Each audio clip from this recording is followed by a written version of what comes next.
ಇರಬೇಕಾಗಿತ್ತು. ಹೌದಾ? ನೀವು ಸ್ಟಡಿ ಮಾಡಬೇಕಾಗಿತ್ತು. ಆದ್ರೆ ಇಲ್ಲಿ ಬಂದು ಹೋರಾಟ ಮಾಡ್ತಾ ಇದ್ದೀರಾ. ರಾಜ್ಯದಲ್ಲಿರುವ ಲಕ್ಷಾಂತರ ಯುವಕರು ಅನುಭವಿಸ್ತಿರುವ ನೋವನ್ನ, ಹೃದಯದಲ್ಲಿರುವ ಆ ಹತಾಶೆ, ಆ ನಿರಾಸೆನ ನೀವು ಸರ್ಕಾರಕ್ಕೆ ತಿಳಿಸೋಕ್ ಬಂದಿದ್ದೀರಿ. ಹೌದಾ? ನಮಗೇನ್ ಬೇಕು? ಉದ್ಯೋಗ ಬೇಕು.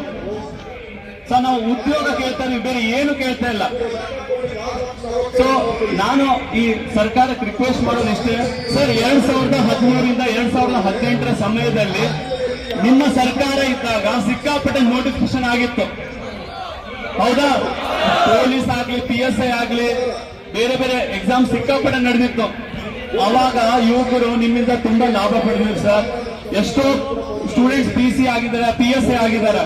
ಅವರೆಲ್ಲ ನಿಮ್ ಬಗ್ಗೆ ಒಂದು ಒಳ್ಳೆ ಅಭಿಮಾನ ಇಟ್ಕೊಂಡಿದ್ರು ಸರ್. ಅವಾಗ ಅವ್ರೇನಾದ್ರೂ ಹಾಡು ಹೇಳಿದ್ರು ಯಾವ ರೀತಿ ಹಾಡು ಹೇಳ್ಬೋದಿತ್ತಂದ್ರೆ, ಆ ಕರ್ಣನಂತೆ ಇನ್ನೊಂದು ಜೀವಕ್ಕೆ ಆಧಾರವಾದೆ. ಆದ್ರೆ ಈ ಸರ್ಕಾರದಲ್ಲಿ ಈಗ ನೀವು ಯುವಕರಿಗೆ ಹೇಳ್ತೀರಾ? ಈ ಹಾಡು ಹೇಳ್ತೀರಾ? ಸರಿಯಾಗಿ ನೋಟಿಫಿಕೇಶನ್ ಇಲ್ಲ, ಎಕ್ಸಾಮ್ ನಡೀತಾ ಇಲ್ಲ ಸರ್. ನನಗೆ ಹೇಳೋದಕ್ಕೆ ಬೇಜಾರಾಗ್ತಿದೆ. ಈಗ ನಮ್ಮ ಯುವಕರು ಹಾಡು ಹೇಳಿದ್ರೆ ಯಾವ ತರ ಹಾಡು ಹೇಳ್ಬೋದು? ನಿಮಗೆ ಮತ ಹಾಕಿರೋ ಈ ಯುವಕರು ಯಾವ ರೀತಿ ಹಾಡು ಹೇಳ್ಬೋದು? ಹಾಡ ನೀನೇ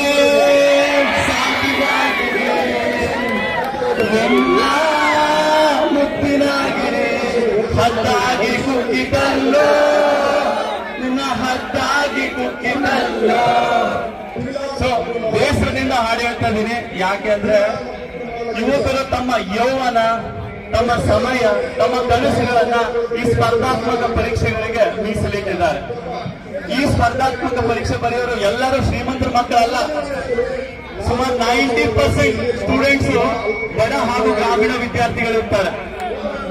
ಹೌದಾ?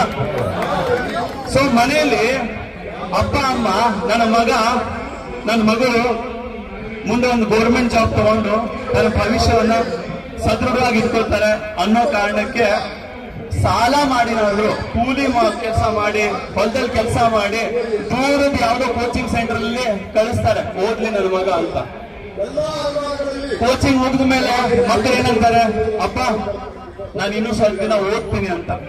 ಇವರಿಗೆ ತ್ರಾಸ ಆದ್ರೂ ಪರವಾಗಿಲ್ಲ, ಆಯ್ತು ಮಗ ನಾನು ಸಾಲ ಮಾಡಾದ್ರು ನಾವು ಓದಿಸ್ತೀನಿ, ಓದು ಅಂತ. ಆದ್ರೆ ಹೀಗೆ ಟೈಮ್ ಕಳೀತು. ಇನ್ನ ತಂದೆ ತಾಯಿ ಹೇಳ್ತಾರೆ, ಬಾ ಮಗ, ನನ್ನ ಕಡೆಯಿಂದ ದುಡ್ಡು ಕೊಡಕ್ಕಾಗಲ್ಲ ಬಾ ಅಂತ. ಅಷ್ಟೊತ್ತಿಗೆ ಇಲ್ಲಿ ಸರ್ಕಾರದ ಮಂತ್ರಿಗಳು ಏನಂತ ಹೇಳ್ತಾರೆ, ಇನ್ನು ಕೆಲವೇ ದಿನದಲ್ಲೇ PC, PSI ಅದು ಇದು ಇಂತ ಸುಳ್ಳು ಆಶ್ವಾಸನೆ ಕೊಟ್ಟು ಇಲ್ಲಿ ಪಾಪ ತಂದೆ ತಾಯಿಗಳು ಹೊಲ ಮನೆ ಮಾರಿ ಬೀದಿಗೆ ಬರ್ತಾ ಇದ್ದಾರೆ.